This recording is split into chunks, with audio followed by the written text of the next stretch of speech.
Welcome to my life, guys. We got disconnected again. I'm back up. We'll try it again.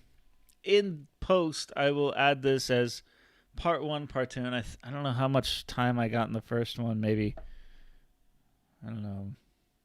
I really have no idea. Maybe only 15 minutes. But it was a beginning. We're going to continue it now. I hope that you can come join me back. China. Singing your praises and then you cut me off. So we're back at it. Usually these hotel connections are much better than mine at home. But, let's get to some of your questions here.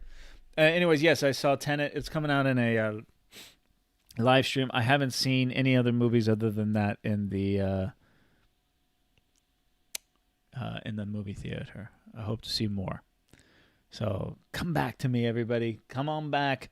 I had like 20 people watching at one point.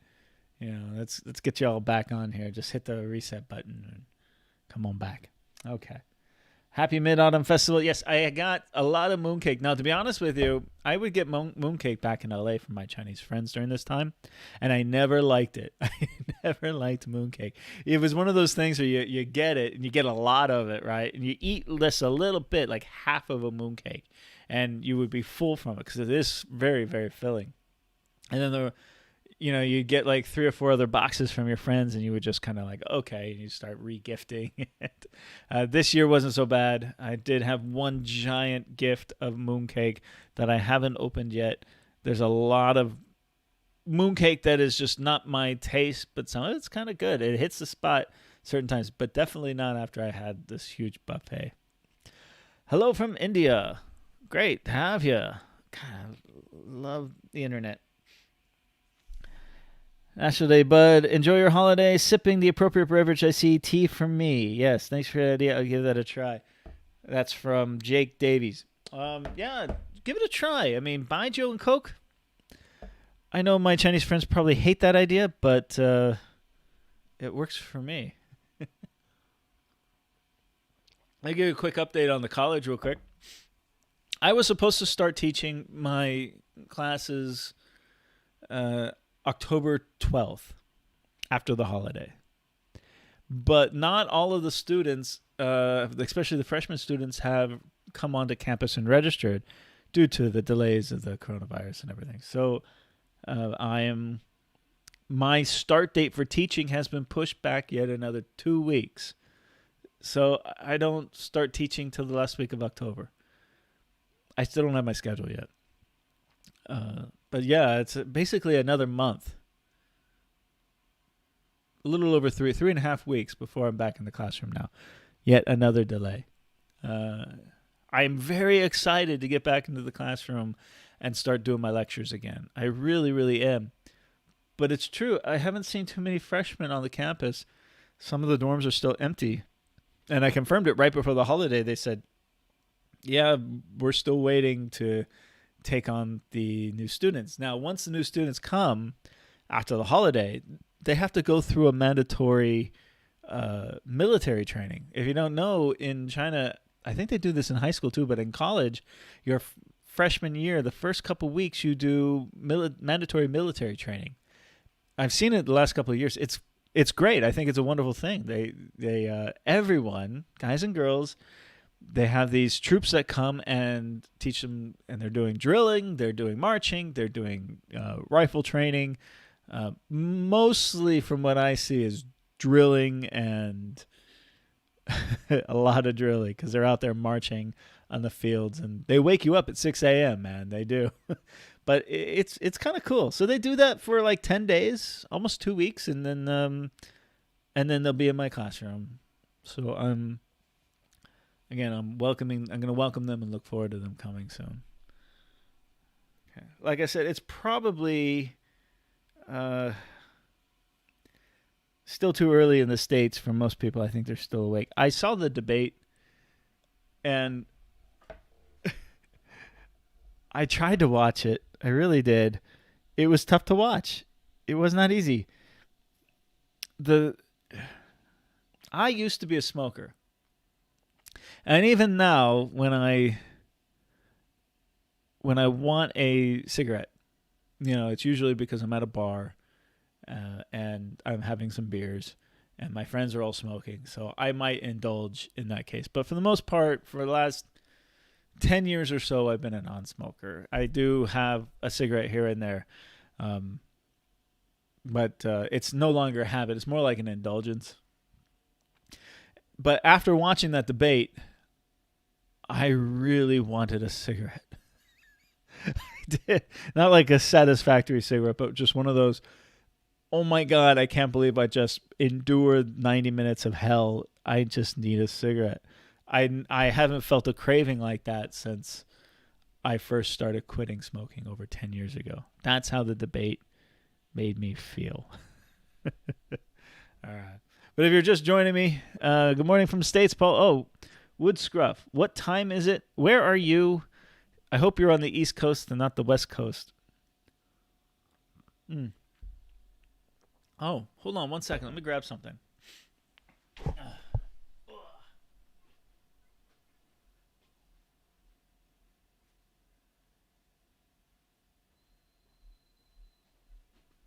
Oh, I have this. I'm not going to be too late, guys. So, again, I just had a giant dinner. And I got to get up early and get out to the forest. I got this here. So, okay. Now, I know that I think this is pinstripe. I think it might be Yankee pinstripe. Could be Mets pinstripe. I don't know. This says Mutants on it. But there's only one October, guys. And October has started. I saw that my Dodgers won their first game against the Brewers today. It doesn't have the same kind of feeling that I would hope, that I was hoping for, obviously, because there's no fans in the stands, and all the fan noise and everything, the cheers and everything is all fake.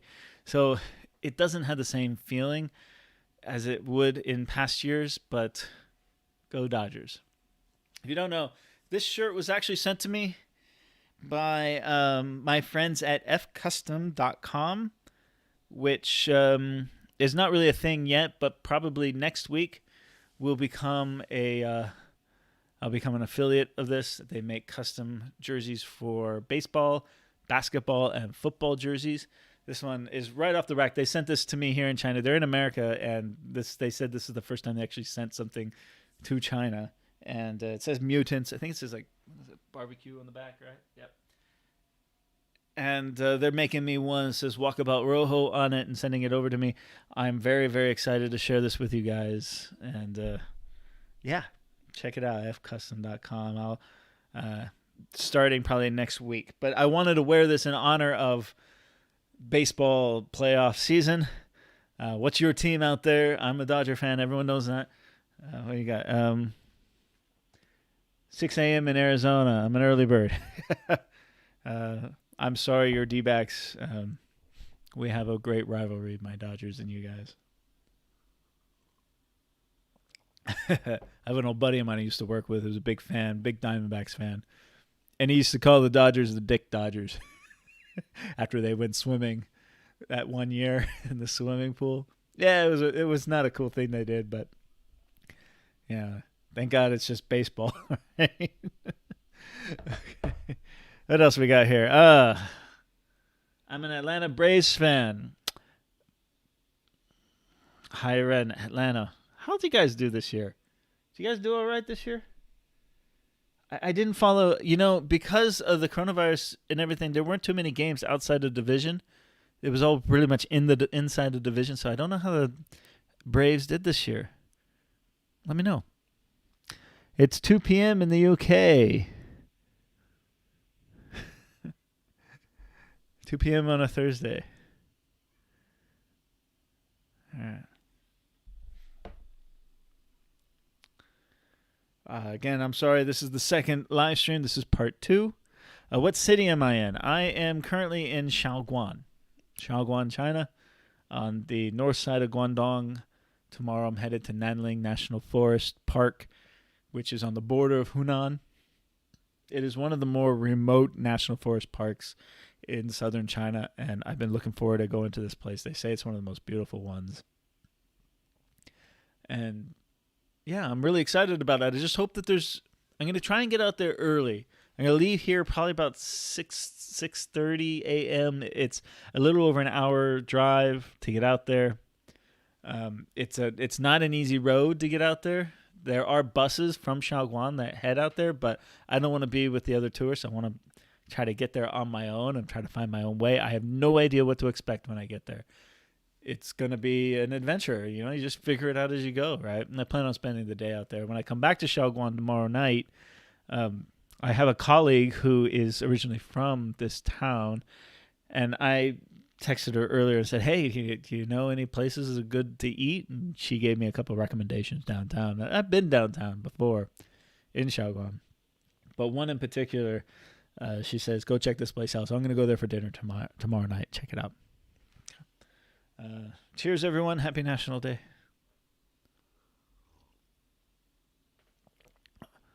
We're in the wild card game 2 tomorrow night. Great. Okay, so who are you playing? I haven't looked at the... I admit, I talked to my brother for the first time in well over almost a year now, which is terrible. I told him I'm a terrible brother. I haven't called you in a while.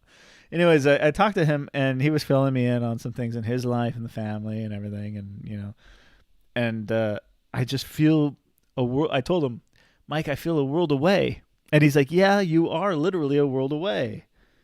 But I don't mean that like physically, even though technically I am, but I meant it more like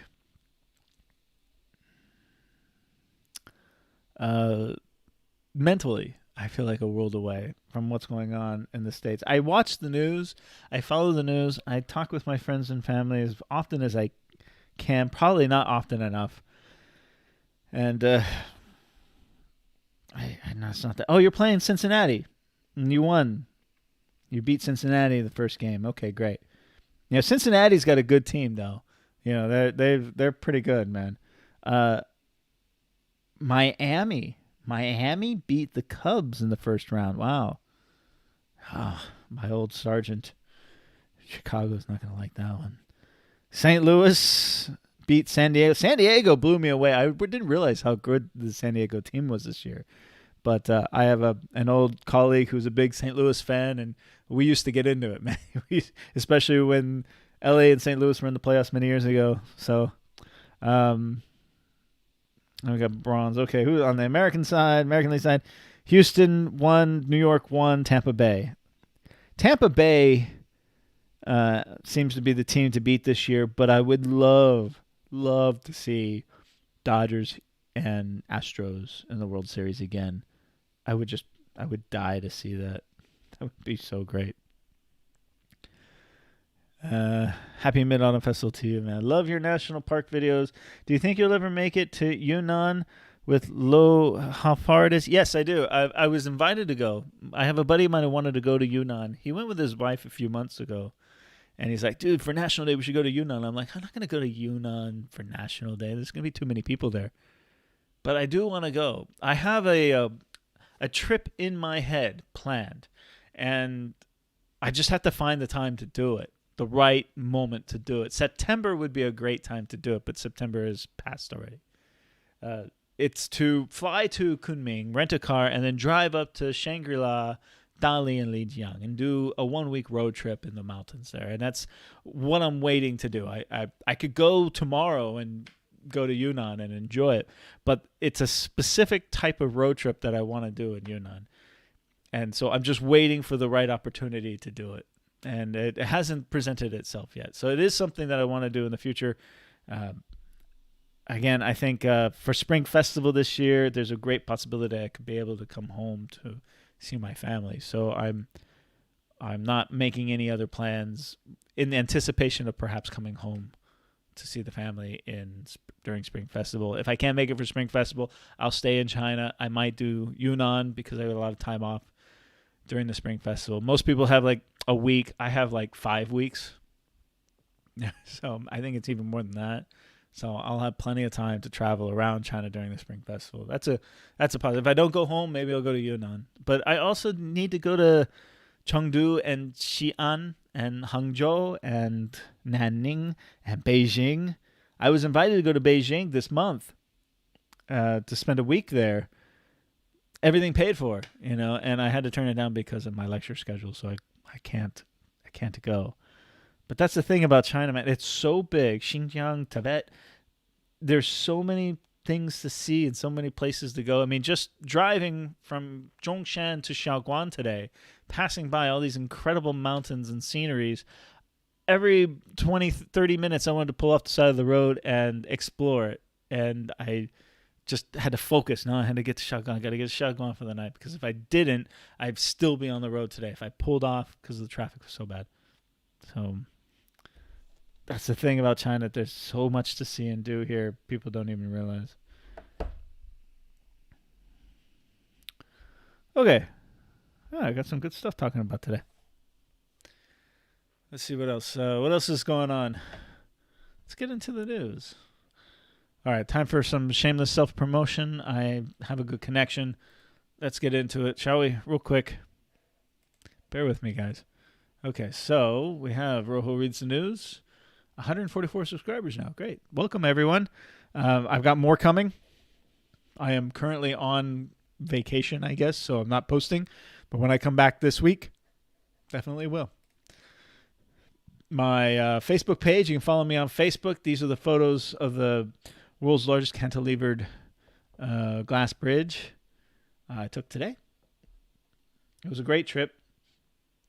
I got there early. As you can see, I was the only one there. And when you walk on this glass bridge, there's some speakers here. So I'm walking along. I'm enjoying the view.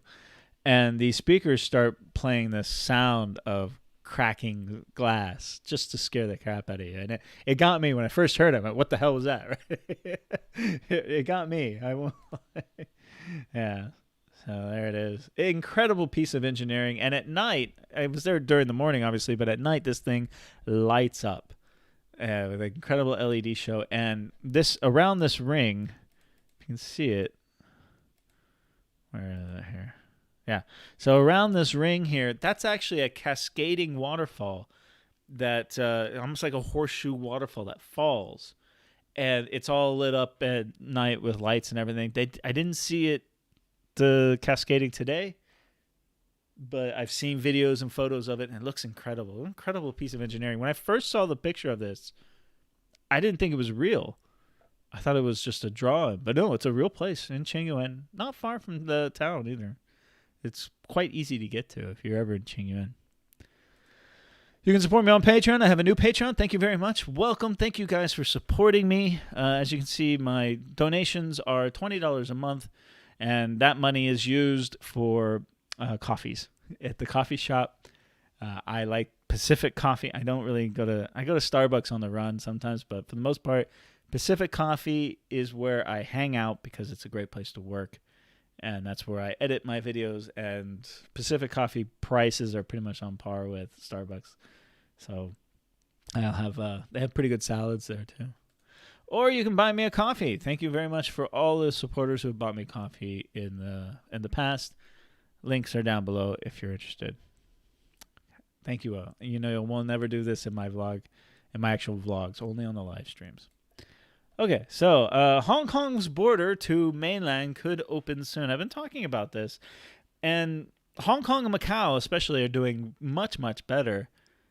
Macau, I think it's been well over 3 or 4 months since they've seen any kind of coronavirus at all.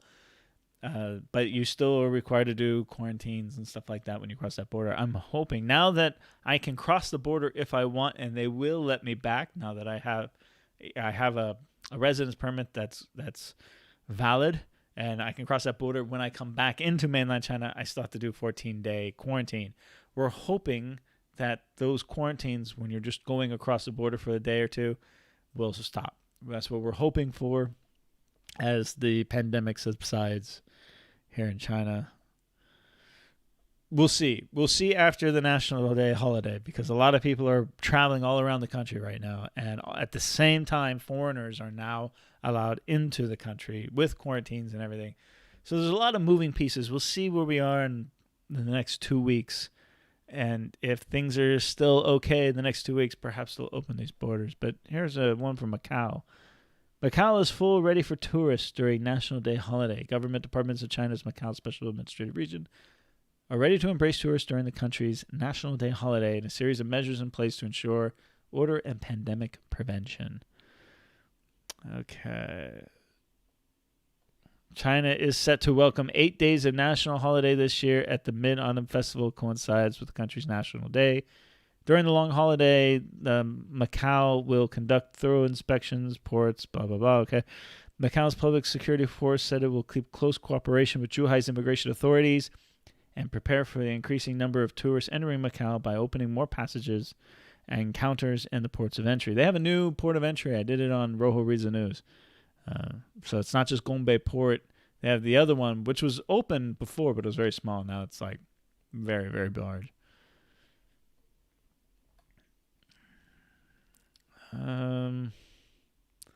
Yeah, 95 consecutive days. I haven't seen it. I'm not sure if I'm allowed into Macau. Can I go into Macau for the day and then come back without doing any kind of 14-day quarantine in hotels? I don't know the answer to that. I'll have to check. Let's see, the traffic jam is insane since yesterday. I was stuck in it today. There are a lot of cars on the road. But again, some of the country roads, once you break free of the villages and you're out in the open, yeah, there were a lot of cars, but it was moving along smoothly and just a beautiful day. Beautiful day to go for a drive in the Chinese countryside. I thoroughly enjoyed it. I didn't take much video because I just threw my sunglasses on and got lost in the music and just driving on these little windy roads. It was very, very enjoyable time. You know, if you don't know, driving in China can be, it's not like back home when you need to think or you need some therapeutic moments in your life. You know, you can hop on the highway and just drive into the desert and, you know, relax for a little bit. That doesn't happen in China. Driving in China is much, much different. So for the first time in a long time, I felt very, very relaxed driving. There were some moments where it was like, okay, stop and go, lots of people, lots of things going on. But I'd say about 3/4 of it was windy roads, highways, just enjoying the beautiful day along the river. It was great. Hi, Paul. Happy National Day and Mid-Autumn Festival. Same to you. Cheers. I think you can do 7 days hotel, 7 days at home quarantine. I still don't think that's worth it just to go for a day.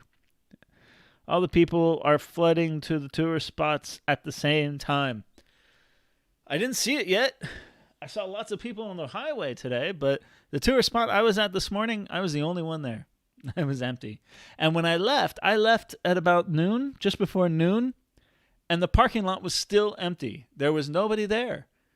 I thought for sure the place would be flooded. This is where I went to today was one of the more popular places in Qingyuan. And Qingyuan itself is a very popular destination, especially for the Guangzhou folk.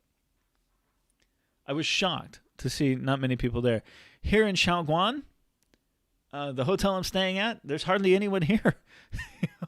Now, when I go to the park tomorrow, it's Nanling. It's supposed to be a very, very remote part of Guangdong province. We'll see. Based on what I've seen the last 2 days, I don't expect there to be a lot of people there.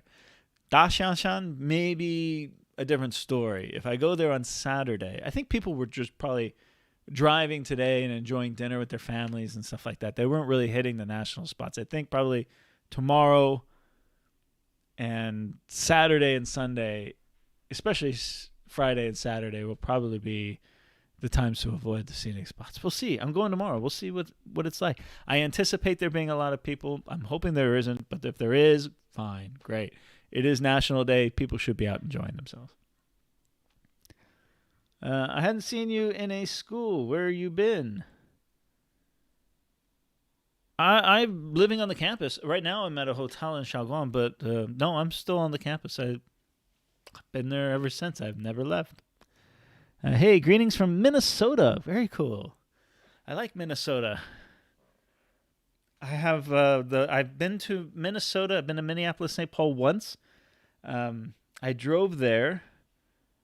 This is true. I was living in South Dakota, and I was driving just to explore kind of that part of the world. I went to Wisconsin Dells and then into Madison, Wisconsin, where I was rear-ended. And I had my mountain bike on the back of my truck, my SUV. I had a 4Runner at the time, and my girlfriend at the time, the car ran right into the back of me at a red light, and the bike went straight into the back of the SUV, broke the back window. So I continued on to Minneapolis, St. Paul, and stayed in a very cheap hotel, like a Motel 6 or something, right next to the Mall of America, and with a smashed back window and a smashed SUV. That's my memory of Minneapolis, St. Paul. Besides Mall of America itself, which was an interesting place, driving around Minnesota with no rear window. It wasn't quite winter, but I remember it being very cold. Have you voted for your president yet? You guys know my answer to that one. People in Wisconsin like rear ends. Watch out. That's funny. That's the thing about Wisconsin. Madison, Wisconsin. We stayed the night in Madison near one of the universities there. I can't remember which one. And we went out, and man, liquor is very, very cheap in Madison, Wisconsin.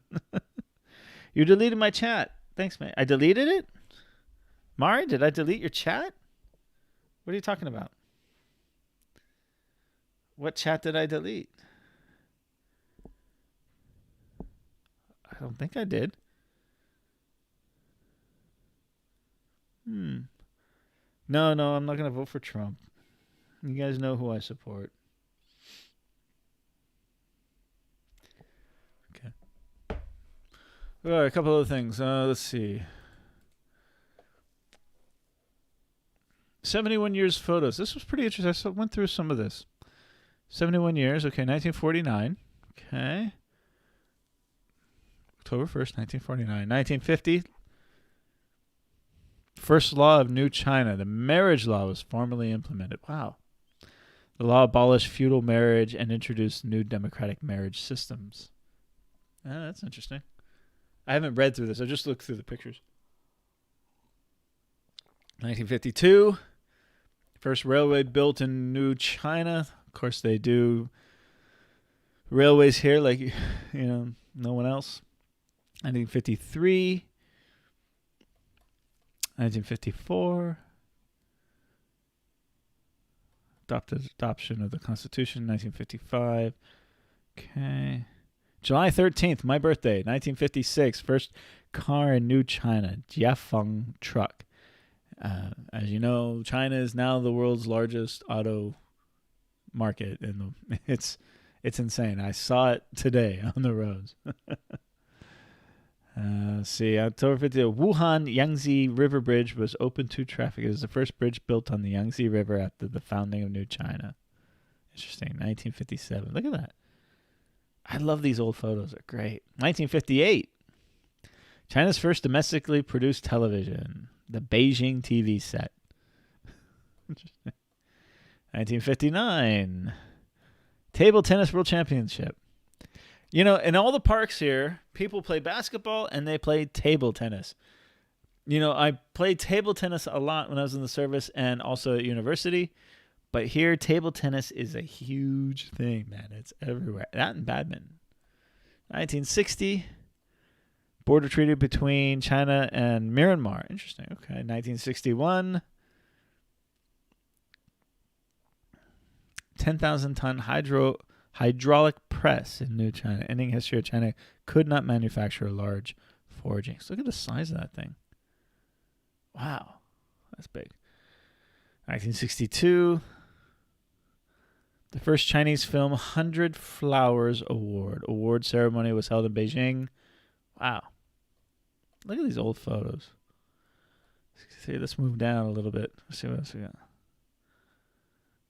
1967, China's first hydrogen bomb. Okay, keep moving down. Let's move down to let's get into the 80s. 80s kind of, 19, that's the year I was born, 1979. The first Chinese civilian that drank Coca-Cola. It was taken on March 30th. Wow. Interesting photo. All right, let's go. Let's do 1984. Let's say 1984. 1984, with approval of Shanghai branch of the People's Bank of China, Shanghai Fellow Acoustics Company was established to issue 10,000 shares of 51 per share to the public. This is the first listed stock issued since China's reform and opening up. 1984. God, the first. It was in 1984. Look how far China's come.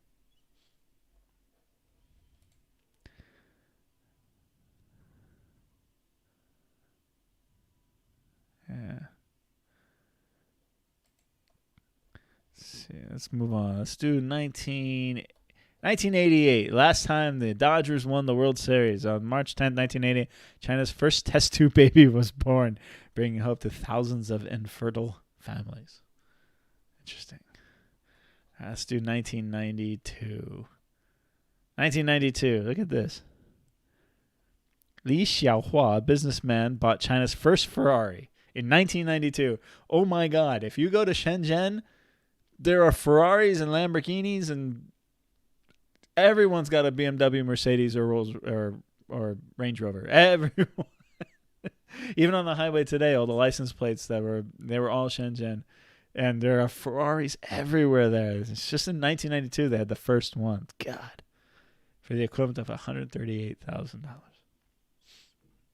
Look at the license plate number. A00001.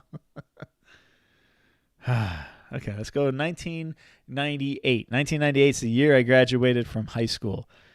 In November 1998, Ma Huateng and Zhang Jidong founded Tencent and launched the first instant messaging software, Tencent QQ. So Tencent was founded in 1998. Now they're enormous.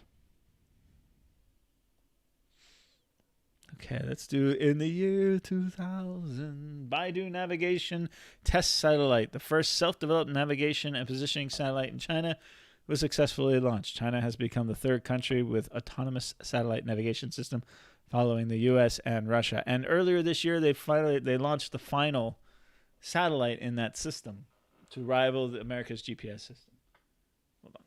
Hold on.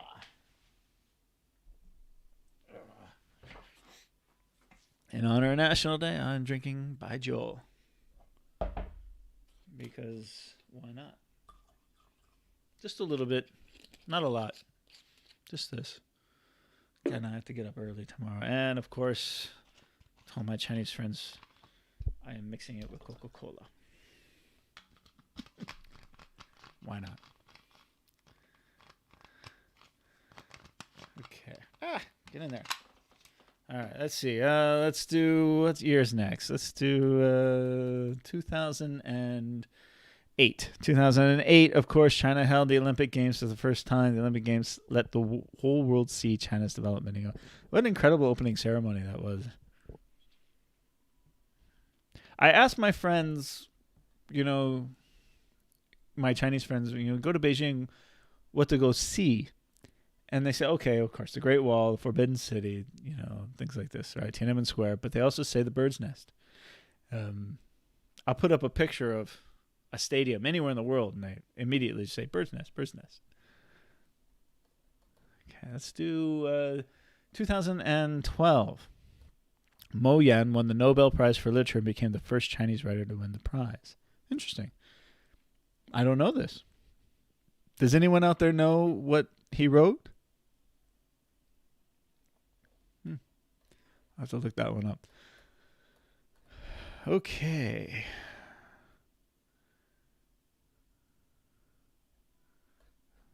All right, let's see. Comments out there. A lot of you commenting here. Let's see. My grandma told me stories how people were starving from 1959 to 1961. People who have voted before wouldn't tell other people how to vote.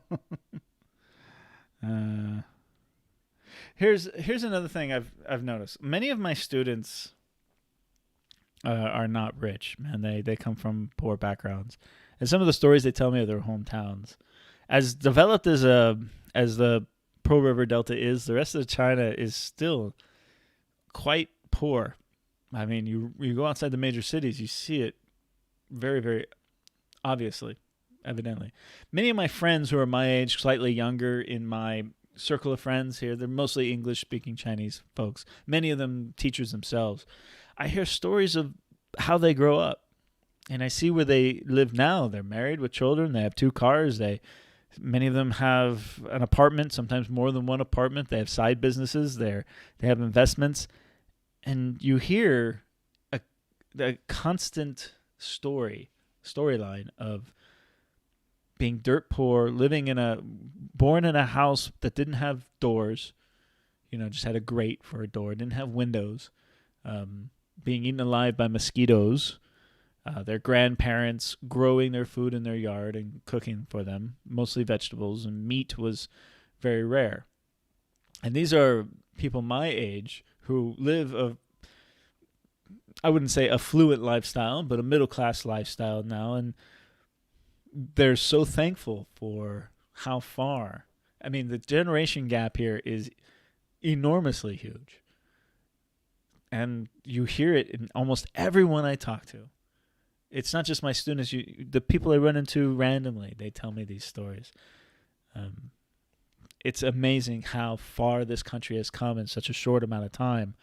And when you look around and you see what's happening here, it's hard to imagine what's going to happen in the next couple of decades. Nobody can even think about how far this country can go. It's going to go a long ways. It really is. The generation that's growing up now, the internet generation, hell, even the millennials.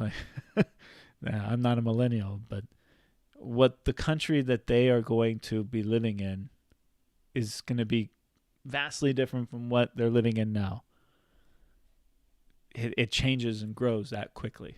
It's incredible to witness. Just in the last almost 5 years I have lived in China, I have seen an enormous difference in the country. I'm not just talking about the real estate, the infrastructure, and things like this. I'm talking everything: the businesses, the optimism, the lifestyle. It's like night and day just from 5 years ago. And when you talk to my friends who have been here for 10, 15 years, it's hard to imagine the country that they lived in or they came to visit when they first came, because it is so different. So again, happy National Day to all of my Chinese friends.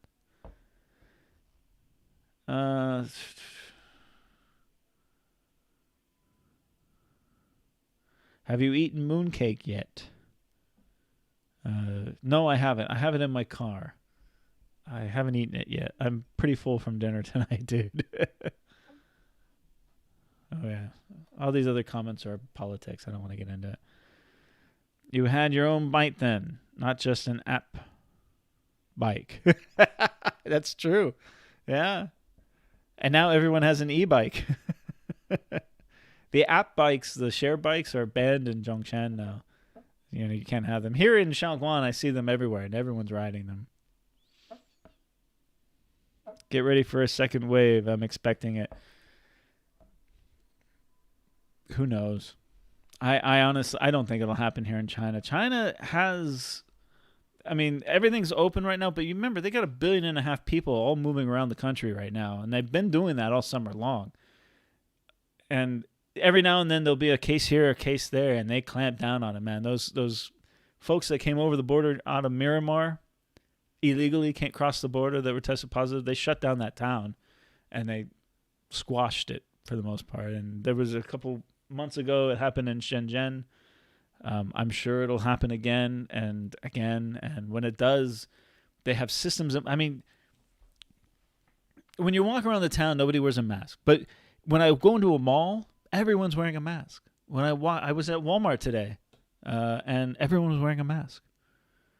So everybody, I mean, children, old people, everybody, uh, all workers are wearing a mask everywhere you go. People are wearing masks in their car as they drive. It's part of the culture here, and I think that's going to make a huge difference. The culture of mask wearing here has really helped China overcome COVID very, very quickly. It's not just the other measures that they put in place; it's also a well-informed populace. Uh, See how the crowded bus station and train station. Yeah, they're crowded, but they've been crowded. I mean, you go into Guangzhou for the last 6 months. You go into Guangzhou rush hour on the subway trains and everything. People are packed in there like sardines. It has been this way for 6 months, and yeah, people are moving around the country and everything, but there's nothing to spread. So they're going to watch it. They're going to keep an eye on it. And of course, they have foreigners coming into China now, but they're catching them right at. There's all this paperwork and testing you got to get before you come, and when you get here, you do it again and again and again, and you're isolated, mandatory isolation. They've got a plan in place. They've got procedures in place. I think the world can learn from this. I think my country can learn from this. I have learned from this. I have learned a lot about this kind of stuff. You go back and watch some of my videos. I stand by everything I said in those videos, but I had this kind of laissez-faire kind of attitude about it, and I gotta say, I've learned a lot since then. I really have.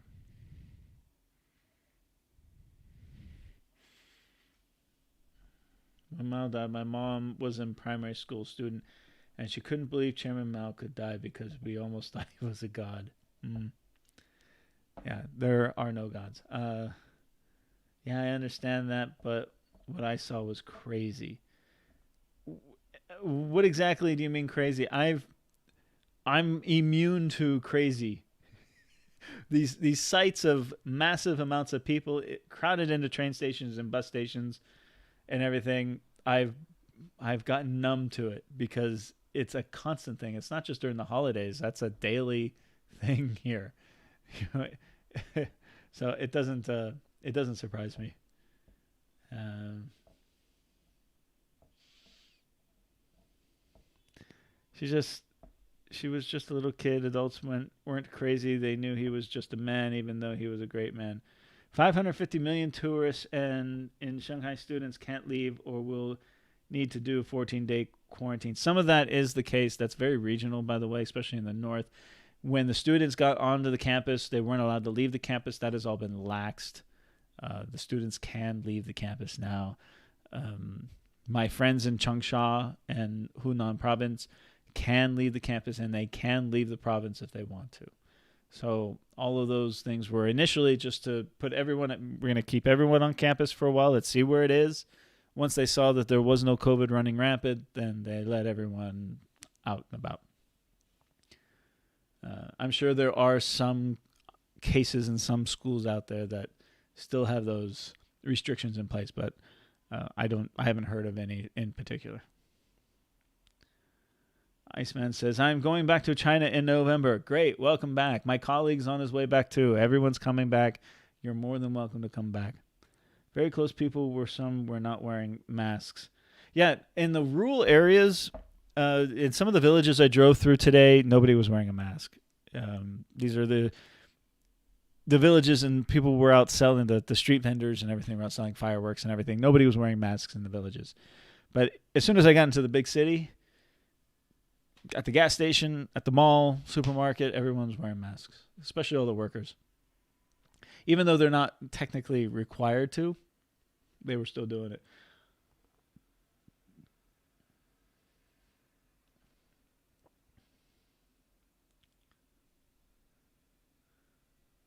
All of us that didn't have a residence visa before are still stuck out of China for now. Hopefully someday soon they will allow us to work there. I think they will.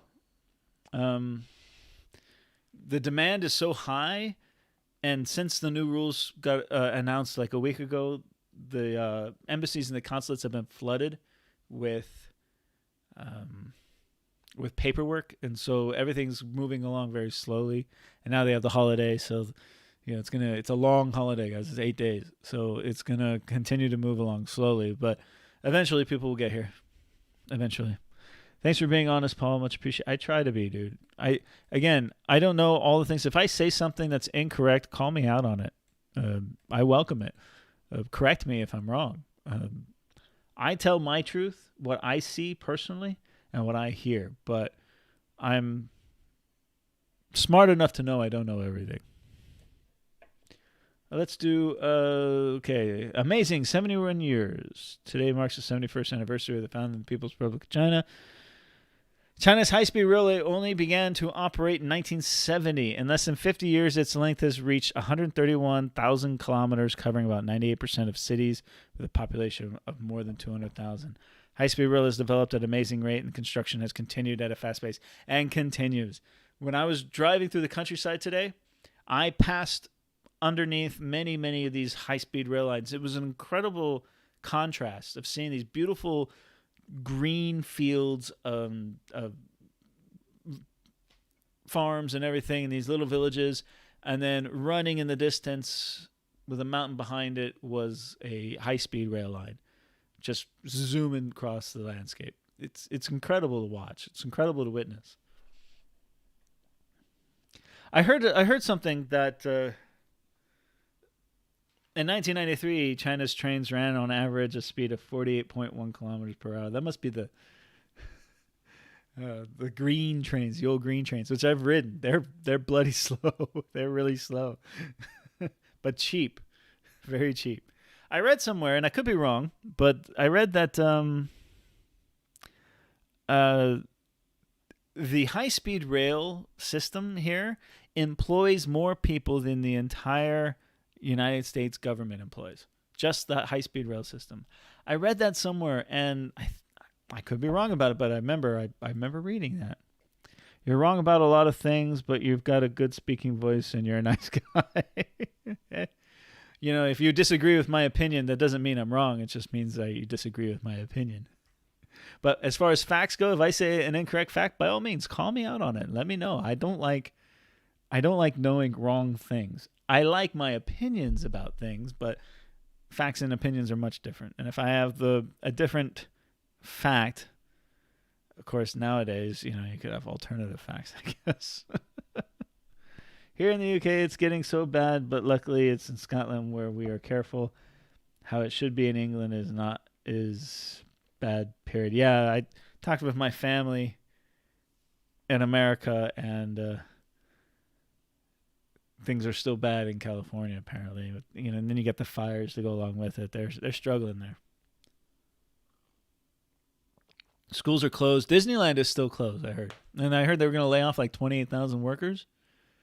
I think my sister's part of that. That's a shame.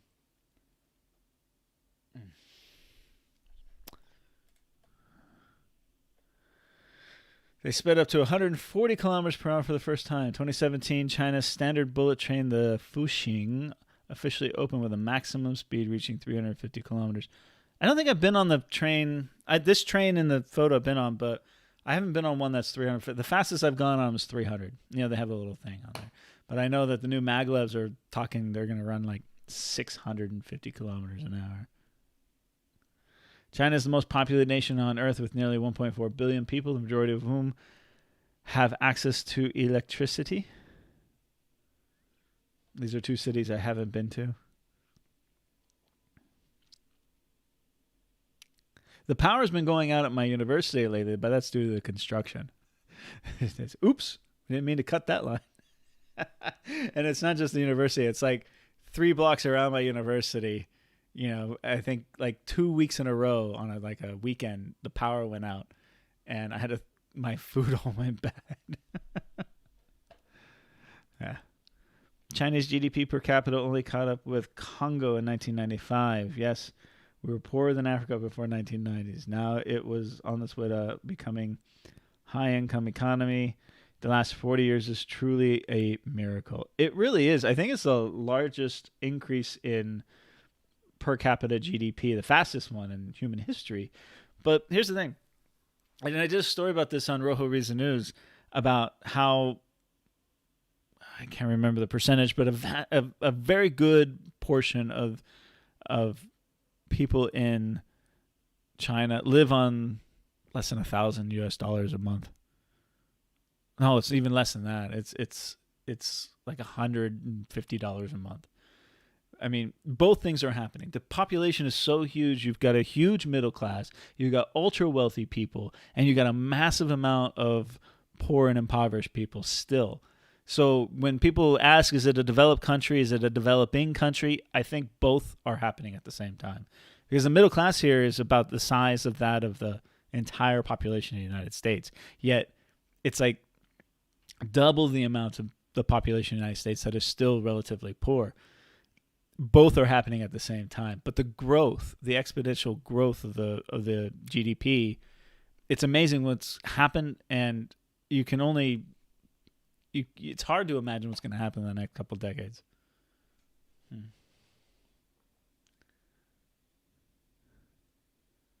Yeah, 400 million. That's the one. Yes, that's the article I'm talking about. 400 million. Li Keqiang. Yeah, I remember that. That's the one I did on Rojo Reads the News. That's the one I'm referring to. Okay. Power production. A lot of nuclear power plants. Driving through the countryside, I saw massive nuclear power plants everywhere. I've already seen them, many of them in the Pearl River Delta, but driving through some of the countryside here, they're just everywhere, these nuclear power plants. Yeah, and power lines are everywhere too. It's just insane. Okay. Let's do by 2018, China's highway mileage had increased to over 4 million kilometers. I think it's larger than America's highways now. I see it now. Here's the thing, though. Like I was on the highway a little bit for maybe about 15 miles today, and it was bumper to bumper, and there were a lot of cars. But what it was one little fender bender, just someone ran into someone else. But here in China, when you hit somebody, if both parties agree, you take photos and both parties agree they don't want to do anything, they can move off to the side and deal with it. But if both parties don't agree and you want a police report, you have to stay in the lanes until the police get there and do the police report. And sometimes even the insurance companies can. So what that does is it backs up for miles and miles and miles. And that's what happened today. It was a small little fender bender that did it.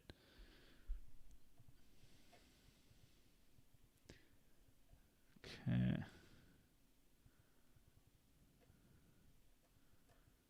China's construction projects are overwhelming. There are construction cranes everywhere. They're still building like crazy here.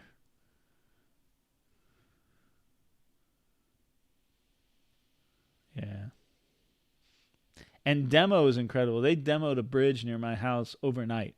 One day it was there. The next day it was gone. Like overnight it was gone. It was insane. It is also home to arguably the most complex highway interchange in the world, with the Huangzhuzhuan interchange in Chongqing, divided into 5 layers with 15 ramps leading to 8 different directions. Look at that. I've seen this before. Chongqing is amazing. I've talked about the infrastructure in Chongqing. I've ridden the trains. They have elevated. They have subway. They've got ferries. They've got bridges everywhere. I never actually saw this in real life, but look at that. I can't make sense of that. Look at this. If I take the wrong road, then it will be 1-day trip in Zhongshan. Look at this. Great shots. Highway in the cloud.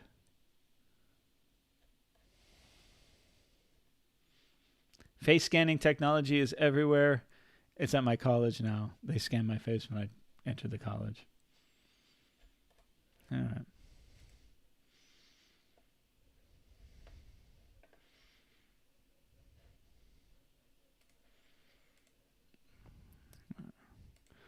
Okay, let's see what else we got out there. Everyone's starting to wake up in America. Let's see.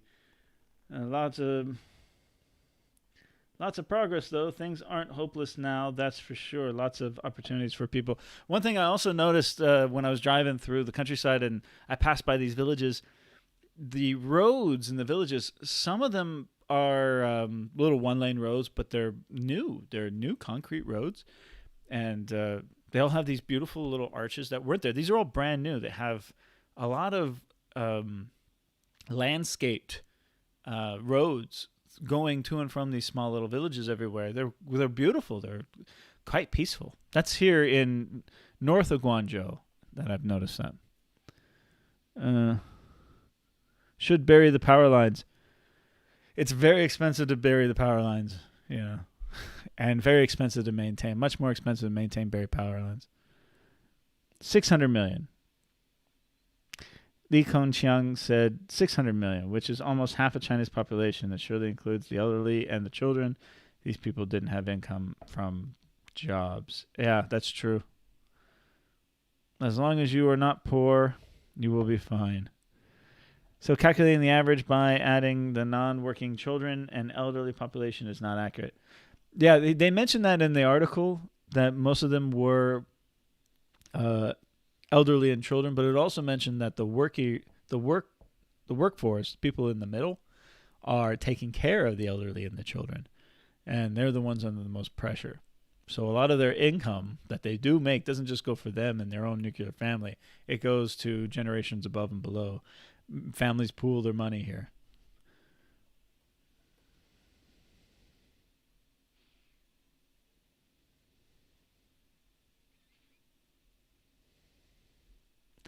Stay away from the politics, guys. I'm not into that, especially today. It's not worth talking about today.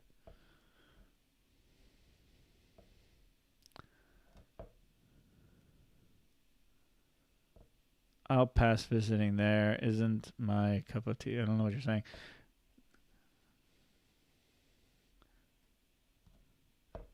Okay, enough of that. I'm not going. I'm not falling for this. As long as you are working, it's okay. Money talks.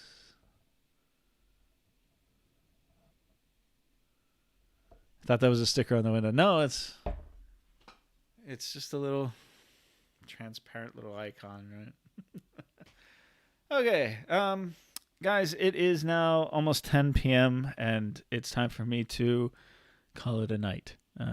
Again, this is part 2. I've been on for more than an hour now, and I have to get up early tomorrow and make my drive out to Nanling, which I hope to share with all of you in the coming week or so. But yeah, again, one more time, happy National Day to all my friends here in the Middle Kingdom. You guys should be proud of your country and all that you have accomplished. And I want to thank you for allowing me, it's a privilege, to be a guest in your country and to share it with all my friends and family around the world. So let's see if I can do it one more time. 国庆节快乐. Cheers, everybody. Have a good night.